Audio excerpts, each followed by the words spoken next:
Does. Now, Han Rashid is going to be back. Let me consult the bracket and see how the matches have gone so far.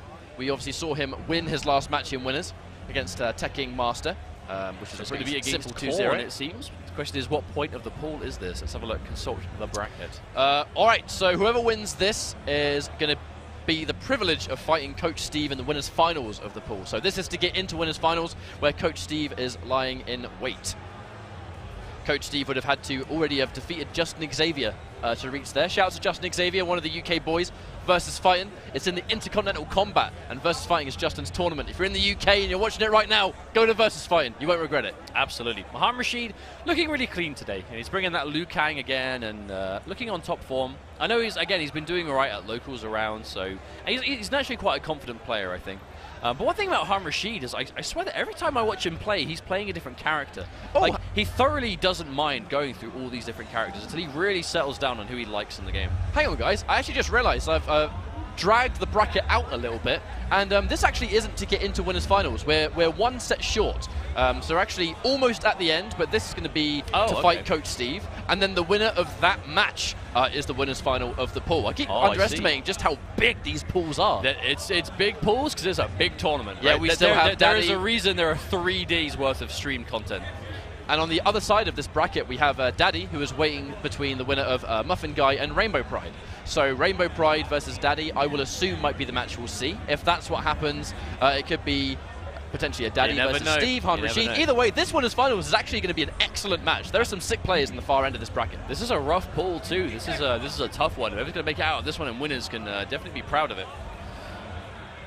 Now, I haven't seen Korn play yet. I can't say I know who he picks at all, so I guess we'll wait and see. Baraka. I like his t-shirt, though.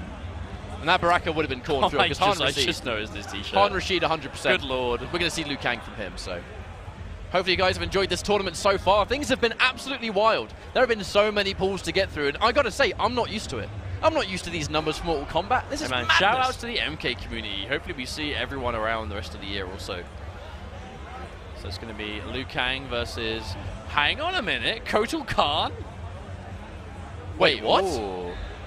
Is Han Rashid going Cassie? Surely he is. I think this is a button check. All right, so wait, no, they're going thumbs up. Are they saying, wait, are we good? No, they're going. Okay, well, Kotal Khan it is. They don't look sure. Well, they should be. Apparently it they is. Look very Okay, there we go. That combined sigh of relief. Okay, so Kotal Khan, one of the characters that the community very much firmly believes is on the weaker end of things. He's in my bottom 2 right now anyway. I just don't believe in Kotal Khan very much. But this is the best environment to have someone that knows the character show everyone why they're wrong. Yes. And that's what I want to see. Okay, so it's Han Rashid, and immediately pulling out the stops and going for the advancing mid, dedicating into the launch that Han Rashid was definitely not ready for. Oh, okay, no, not hit behind him. They jump in from Han Rashid. And just as I said before, right, Han Rashid definitely not one to shy away from playing multiple characters. Going straight to Cassie Cage. Most likely a matchup thing, of course. Well, I imagine Cassie swap for the hell of it. I imagine her gunshots will be really good at sort of just dealing with Kotal Khan from range. And then, like, at this range, footsie distance, she can play probably better footsies than Kotal Khan can. You know, he's a bit slower on the button sound compared to her. That is his problem. He has an incredible range, some of the longest range and reach in the game. But the problem is, and that's unsafe, the problem is his frames so slow. His longest reaching buttons just don't have the speed. He's gonna get a quick, oh no, he misses the combo, and there's an anti-air uppercut. Cool, and he got a few opportunities there to get some damage, but you can't afford to be dropping it. There are some Kotal Khan signs here, though. You can always tell when someone isn't super familiar with Kotal Khan. That full string, I can't remember the notation myself, but the one that ends in the low slice. Unsafe. Full combo punch. How much he tried, he was just a little bit late. Oh, and there it is. Oh no, can end that string at just the 2 hits to get somewhat of a launch. But wasn't going to see it this time. Another kick. Oh no, we're going to cash out damage. There it is. We're going to block. We're going to deal with it. Pop. I'm not sure what that was. Maybe it was a neutral jump. Either way, it's not going to be Rashid's problem because he's still doing so well. And it may have been a flawless block attempt. Oh, shimmy! Footsies. And no breakaway from Korn either. Not even going to bother. In that situation, there's kind of no reason to not go for the breakaway, but wasn't it anyway. Han Rashid is going to take a very clean game 1.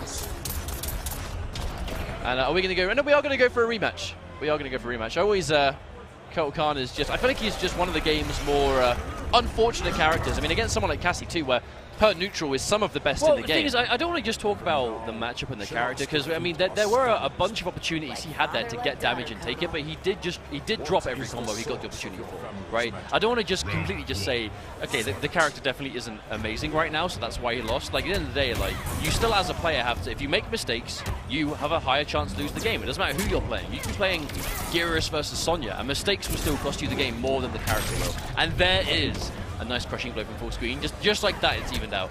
One projectile. It may be the only one he's going to get, but it has been able to even the odds just a little bit. And now he's getting caught by the Cassie Cage mid-game. That 9-frame forward 4, safe on block, plus 100 million on hit. And it really does put you in this crazy blender. It's plus 18, by the way, I think. Plus 17 or 18. It's not really 100 million. It's not really 100 million, but it's still very good. And now there it is, the mid, because it makes you feel like you can't move. You know, you are stuck in place for such a long time, and it's very confirmable into the low shot too. Another string for Kotal Khan, getting him out of danger, but how much effort is that really going to pay off? Ooh. Unblockable. Okay, Han Rashid, matchup of familiarity, not scouting it. No whip punish. We're punishing with one of the slower buttons, unfortunately. No full punish from Han Rashid, but at this point it does not matter. We're seeing some matchup unfamiliarity here from Rashid too, but it doesn't really matter. The damage isn't punishing enough. There's the anti-air, but no. Second hit doesn't connect, unfortunately. That's going to be another whip punish. Han Rashid playing this very clean. He's hitting in the perfect range for his forward 4 as a threat, and he doesn't really have to worry about Kotal's buttons too much. There's the reset. He's only going to get a few of those. Tries to whip punish, but I think that might have been an on-block mix-up attempt, not necessarily a launch. Right, there it is. Down forward 2, drops the combo again. So many avenues to get damage, and Korn is unable to seize it. This is so unfortunate. Back to the wall, unfortunately, though. These mistakes have ended in here. Oh, there's the standing one, the challenge from Han Rashid. But again, one of the faults of this version of Cassie, corner combos are much harder to come by. Another drop, Korn, yet to land a single combo.